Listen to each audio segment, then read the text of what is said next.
पालको स्वागत आहे आपलं दत्ता चौले माहिती आहे आपल्या यूट्यूब चॅनलमध्ये. आपण पाहतो की आपल्या पाल्याचं एका नामांकित शाळेत ॲडमिशन व्हावं, त्याचा शिक्षणाचा जो पाया आहे तो भक्कम व्हावा, ही सर्व पालकांची इच्छा असते. परंतु आजकालचा जो शिक्षणाचा खर्च वाढत गेलेला आहे त्यामुळे सर्वसाधारण घटकातील पालकांना ही चिंता सतवत आहे की आपण आपल्या पाल्याला बेस्ट एज्युकेशन किंवा शिक्षण कसं देणार. पण तू काळजी नसावी. सरकार, राज्य सरकार अशी एक स्कीम राबवते ज्यामार्फत तुमच्या घराशेजारील नामांकित शाळा म्हणजेच खाजगी नामांकित शाळा आहेत त्यामध्ये तुमच्या पाल्याचं मोफत शिक्षण होऊ शकतं. मग नेमकं बहुतांश पालक आहेत ज्यांना या स्कीमबद्दल माहिती नाही आहे, या योजनेबद्दल माहिती नाही आहे की फॉर्म्स कधी सुटतात, काय काय कागदपत्र लागतात, आपलं पाल्य हे पात्र आहे का नाही, कोणत्या वर्गात प्रवेश दिला जातो, नेमकं याची निवड प्रक्रिया कोणत्या महिन्यात सुरू होते, कुठे फॉर्म अर्ज करायचा, या सगळ्या गोष्टीचा अज्ञान असल्यामुळं किंवा या गोष्टीची माहिती नसल्यामुळं बरेच सारे पालक पात्र असतानाही या योजनेपासून वंचित राहतात. काळजी नसावी. मी मागील 5 ते 6 वर्षापासून सातत्याने RT वरती व्हिडिओ बनवत आलो आहे. माझ्या मुलाचं सुदैवानं 2021 वर्षी RT मार्फतच ॲडमिशन झालेलं आहे, तो एक अनुभव आहे. सोबतच मी मागील 4-5 वर्षापासून बऱ्याचशा पालकांचे फॉर्म्स ऑनलाईन भरले आहेत, तोही अनुभव आहे. त्यामुळं या अनुभवाच्या आधारावरती मी येणाऱ्या शैक्षणिक वर्षात म्हणजे 2026 वर्षी जर का तुम्हाला तुमच्या पाल्याचं मोफत ॲडमिशन एखाद्या घराशेजारील नामांकित खाजगी शाळेत व्हावं असं वाटत असेल तर त्यासाठी मार्गदर्शन करायला तयार आहे. त्यासाठी मी एक सेपरेट व्हॉट्सअप ग्रुप बनवला आहे. इच्छुक आणि गरजू पॅरेंट्सला त्यांच्या वेळेत आणि योग्य ती माहिती मिळावी हाच उद्देश आहे. त्या ग्रुपला तुम्ही जॉईन करू शकता आणि वेळोवेळी अपडेट्सही मिळवू शकता.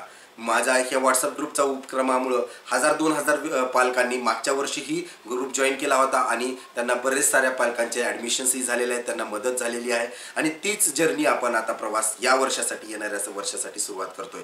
तर लिंक डिस्क्रिप्शन बॉक्समध्ये आहे, व्हॉट्सअप ग्रुप जॉईन करू शकता. आणि सोबतच या वेळा चॅनलला सबस्क्राईब करायला विसरू नका, जेणेकरून वेळोवेळी तुम्हाला अपडेट्स हे मिळत राहतील. मग नेमकं पाहूया या योजनेसाठी फॉर्म्स कधी सुटतात आणि त्याची तयारी अगोदरपासून काय करायला पाहिजे. मित्रहो, मोफत शिक्षण किंवा शिक्षणाचा मूलभूत अधिकार राईट टू एज्युकेशन अंतर्गत राज्य सरकार पहिलीच्या वर्गासाठी प्रत्येक नामांकित खाजगी शाळेत 25% कोटा हा राखीव ठेवला जातो RTA मार्फत.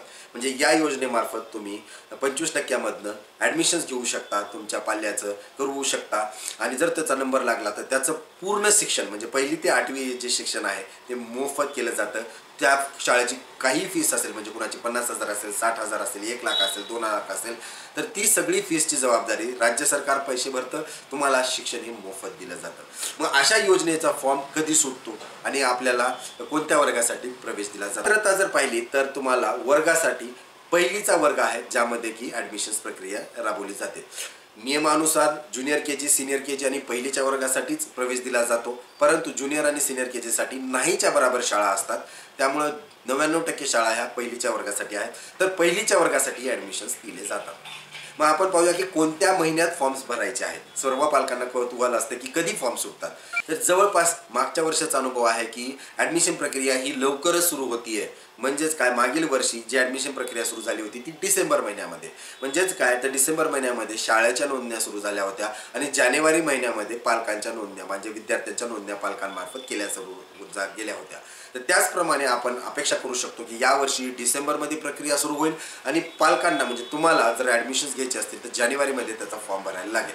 हे झालं कोणत्या वर्गात प्रवेश आणि कधी ॲडमिशन सुरू होतात. मग नेमका आता आपल्याला आणखीन ॲडव्हान्समध्ये 2 ते 3 महिने आहेत. तर 2 ते 3 महिन्यात काय काय तयारी करायची आहे ते आपण पाहूया. जर तुम्ही खुल्या वर्गात असाल म्हणजे तुम्ही ओपन कॅटेगरीमध्ये असाल तर पाल्याच्या वडिलांचं उत्पन्नाचा दाखला काढून ठेवणं गरजेचं आहे. हा उत्पन्नाचा दाखला जो की यावर्षी जर तुम्ही काढला तर तो मार्च 2026 पर्यंत वैध राहणार आहे. तोच उत्पन्नाचा दाखला तुम्हाला ॲडमिशन प्रोसेसमध्ये लागणार आहे. हे झालं खुल्या वर्गासाठी.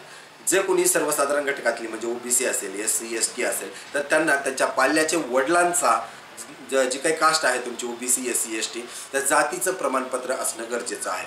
ते तुमचं जरुरी नाही की ओरिजिनलच पाहिजे, त्याची फोटोकॉपी असली तरी चालेल. परंतु जर तुम्ही कॅटेगरीमध्ये येत असाल तर तुम्हाला कास्ट सर्टिफिकेट असणं गरजेचं आहे. त्यासोबतच तिसरं महत्त्वाचं कागद जर तुम्ही तयार करू शकता म्हणजे तुमचं राहण्याचा पुरावा.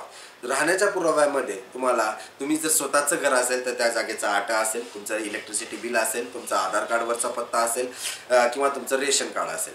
या व्यतिरिक्त जर तुम्ही भाड्यानं राहताय किंवा तुम्ही जे राहताय ते घर स्वतःच्या मालकीचं नाही आहे, तर तुम्हाला दुय्यम निबंधकाचं भाडे करार करणं आवश्यक आहे. मग हे भाडे करार कधी करायचा? नंबर लागल्यानंतर भाडे करार केला तर चालेल का? तर तसं नाही आहे. तुम्हाला भाडे करार जसं की डिसेंबर महिन्यात प्रक्रिया सुरू होणार आहे, तर तुम्ही डिसेंबरच्या अगोदर किंवा किमान 1 दिवस अगोदर ॲडमिशन प्रोसेसच्या 1 दिवस अगोदर तुम्हाला भाडे करार करून घेणं गरजेचं आहे. हे भाडे करार 11 महिन्याचा असेल, कुणाचा 22 महिन्याचा असेल, 1 वर्षाचं किंवा 2 वर्षाचं तुम्ही भाडे करार रजिस्टर्ड रेंट ॲग्रीमेंट चलन भरून दुय्यम निबंधकामार्फतच करणं गरजेचं आहे. तर ही होती माहिती. पालकांसाठी योजना काय आहे, कोणत्या वर्गात प्रवेश दिला जातो, कोणत्या महिन्यात ॲडमिशन सुरू होणार आहेत आणि काय काय तयारी तुम्हाला ॲडव्हान्समध्ये करण्याची आहे. आशा करतो ही माहिती तुमच्यासाठी अत्यंत उपयुक्त ठरणार आहे.